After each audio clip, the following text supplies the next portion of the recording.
In this video, I'm going to be showing you how to find wallets that have crazy P&Ls like this and don't change their wallets every other week. If you have been copy trading or you've been finding wallets to copy, you'll know that majority of wallets always change their wallets every single other week, and then you're stuck there having to find new wallets every single time. So what I'm going to do is I'm going to be showing you how to find wallets that get crazy gains consistently and are also trading the way that you want to trade. Whether it's the fact that you want to hold coins for a long time, or whether it's the fact that you want to just hold coins for a few minutes and get out. I'm going to be showing you how to do that in this video. And if you stick around to the end, I'll also be showing you a tool that shows you how to actually find out what coins are the best to actually look for wallets to copy trade on. And I'm also going to be giving you two wallets that I personally have been copy trading for a very, very long time. And I'll show you in this video that they've even made profit today, right? So let's get started. First things first, let me just put money where my mouth is. Let me show you that the wallets that I personally copy trade actually make money. So if we scroll down here, literally about 30 minutes ago, you'll see that this wallet here, which I am going to give you later on in this video, they bought a coin called Olivia 39 minutes ago for 1.9K. Literally 5 minutes later, they sold it all for 2.7K. Right? What's that? Maybe an $800 profit. And you're probably thinking, well, that's only $800. But not only did they do it once, they did it twice in a row. And these are the type of wallets that I personally copy trade, right? Because that's the way that I personally trade sometimes, where I'll get into a coin and I'll sell like 5 minutes later. Because again, I can make quick profits, especially because I'm trading with amounts like 2K, 3K, 5K, so on and so forth, right?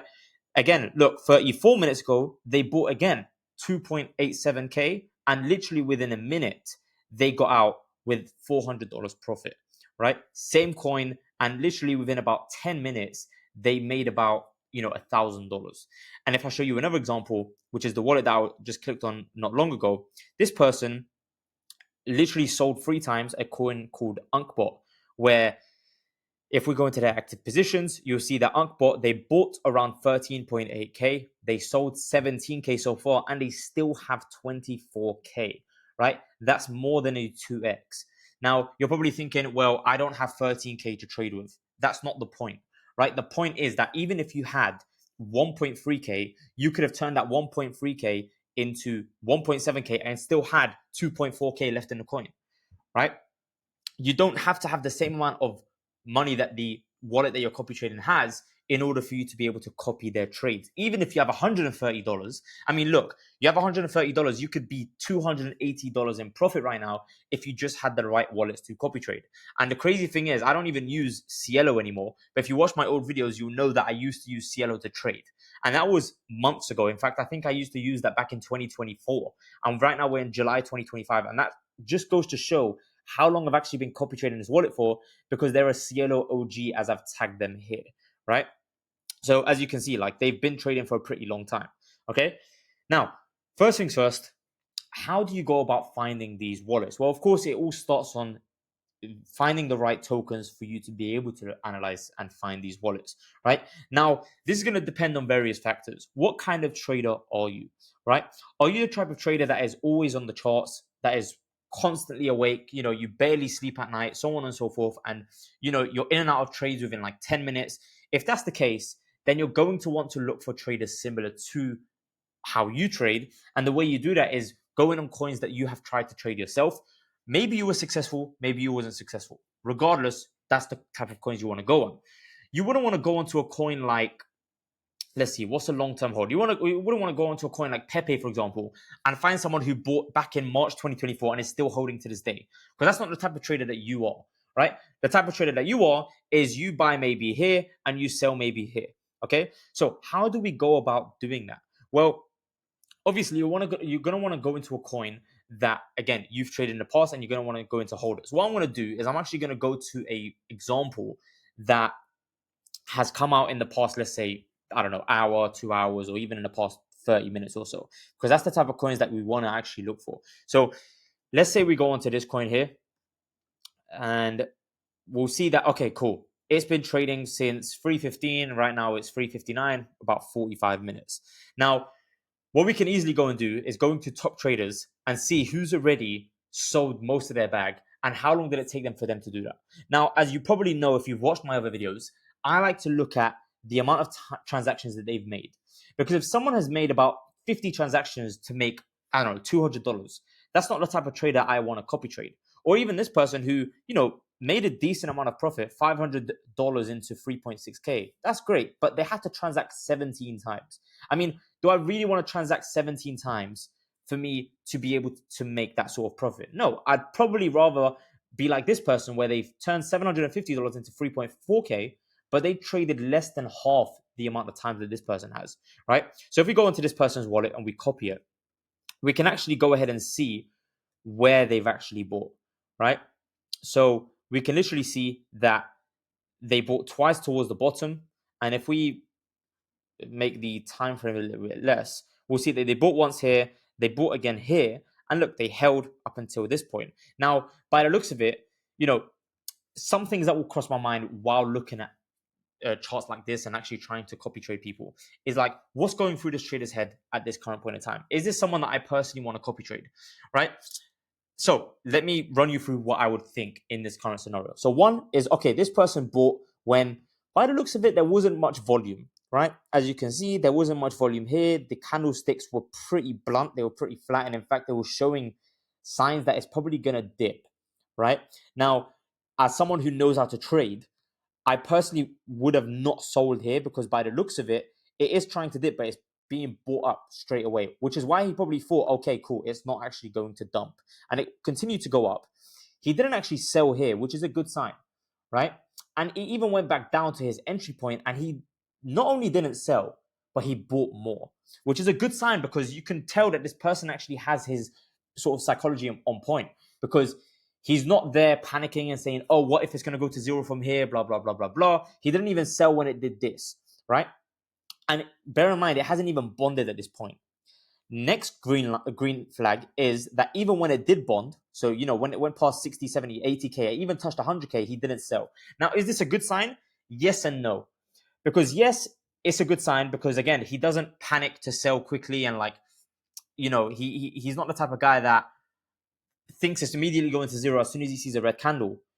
But one red flag is that he didn't take initials. Now, if you know me, you know that I always recommend you to take initials between 50 to 100%, sometimes even up to 150%, depending on the token, right? If the token, for example, as far as I know, this person could have gotten alpha, right? This person could have had something that told him that it's going to go to like 150K, which is why he didn't sell. But by the looks of it, it probably wasn't the case because otherwise he would have held for a lot longer. As you can see, it's even gone up to like 450K at this point. Okay. But again, these are things that you need to take into account, right? Which then will link to later on where I talk about how you label these people in order for you to understand what kind of trader they are. Okay. So now this person is held up until 150K. Now you're probably going to ask to yourself, like, is it a good thing that he sold his whole bag all in one go? Or is it a bad thing? I personally think it's both. One is it's a very good thing because this person knows how to aggressively take profits. That's the type of person you want to copy trade because he doesn't round trip, right? He's gotten to a point where he knows that once he's made a satisfactory amount of money, he's willing to take his profits and settle. And as you can see, he hasn't bought back in, which is also a good sign because a lot of people, what they do is they buy low, sell high, and then they get FOMO when they see it's going even higher, and then they buy even more. This person didn't do that, right? And you're probably thinking, like, what the hell is this? This is another person I copy trade. Funny enough, like, it's another person I copy trade that actually bought into the token later than this guy. Like, this is a good sign for the wallet that I'm actually analyzing right now. That this person even got in earlier than the people that I copy traded. And to be honest, it might even go higher. Now, leads me on to the bad side of taking full profits at this point, which is he never left the moon bag, right? He never left even like 20% of his bag in case it goes to 500K, which it did, right? Which in this case, he could have been making a bit more profit than what he made already if he just held a little bit more, right? Now, again, what the reason is behind this, we don't know. But at the end of the day, did he make profit? Yes, he did. Okay, that's what you need to care about. The thing is with finding wallets to copy trade is you can't be too strict on the criteria when it comes to copy trading. However, you also can't be too lenient. There's a middle ground. Sometimes you're going to find a really good wallet. Sometimes you're going to find a wallet that's okay, right? Where does this stand? I'd say it stands between okay and really good because, again, he's taken profits, but he didn't leave a moon back, all right? And again, bear in mind, like, you don't have to follow each of their actions to a T, okay? So, for example, let's say I saw that this person bought here and I bought here, and I saw this person bought here and I bought here as well. If I saw that they sold their whole bag here, I could do one of two things. One is I can look at that and think, okay, cool, this person might know something that I don't, which is why they probably sold their whole bag. So I should probably sell majority of my bag as well. And that's what I'd probably do. I'd sell 80% and leave about 20% in, because now not only have I made profit, but I also leave some in case it does something like what you see here, right? Where, he sold around he sold around 150k market cap, right? If he left, let's just say 2 Solana in there, right? 3 Solana, however much Solana is, let's just do some calculation. So for, let's just say 7.5, 10.5, 14.4, let's just say 18.5. Let's just say he left 20% of that, right? That's 18 Solana that he withdrew. If he just left 4 Sol in there, that 4 Sol would now be 12 Solana, right? Almost like 15 Solana, 16 Solana, which is crazy when you think about it. Like, he left 15 Solana, almost double what he took in profit, on the table by not selling, right? Sorry, by not leaving some in. Okay, so that's something to bear in mind. Anyway, that's the point. Like, as you can see, it's pretty easy for you to find wallets that you want to copy trade just by going into tokens that suit the kind of trader you want to become, right? So, for example, if we go into a coin like MLG, for example, which has been existent for a pretty long time, you're probably going to find people that have been holding for a very long time. Now, the difference is you are not going to be going into top traders here, right? You're going to want to go to, what's the word, holders, because you want to find someone that is probably still holding. Now, obviously, you can this coin has already gone down. Like, you don't want someone who's bought here and is still holding to this point. Like, what the hell, right? Or someone who's bought here and is holding to this point. Like, that's just, you're copy trading someone that bought high, sold low. What you're trying to find is someone that potentially bought down here, took majority of profits here, and is still holding maybe a moon bag down here, maybe. Or you can also go to top traders and see what people have bought pretty low and held for a pretty long time. As you can see, it's now on 720k. I mean, if I bought this while starting this video, I would have probably been like 3x up, but that's not the point anyway. So if we now go to the wallet that we were looking at, what I would now do in this case is, now that I know, okay, this person can make a profit, I'll do a few things. One is I'd go onto their profile and just see what their sort of trading portfolio looks like from a few things, right? One is obviously their P&L doesn't matter too much. I'll tell you why in just a second. Sometimes this is flawed, okay? Because you don't know if they've sent their tokens to another wallet. You don't know what they've done with their tokens for them to come to this sort of conclusion. So what I would do if I was you is actually go and look at their positions, right? Their transactions and so on and so forth. Because what you'll come to find sometimes is sometimes people have bought something, but they didn't sell. And you start to question, wait, they didn't sell it, and it's also not in their active positions. So where the hell is it? And what has happened is they've actually sent it off to another wallet. Okay. Second thing that I would look at is, of course, how long they've been trading for. So, for example, this person, first time they were active was 26th of June. Now, again, you can also cross-check this with other platforms like CLO, for example, which I would personally recommend, because a lot of the time, a Bullocks isn't the most accurate. Okay. So you always want to cross-check it with other platforms. Next is obviously you want to look at what coins they've been in and how profitable they've been. So, for example, the highest profit they've had is 695%, which is on a coin called Simple.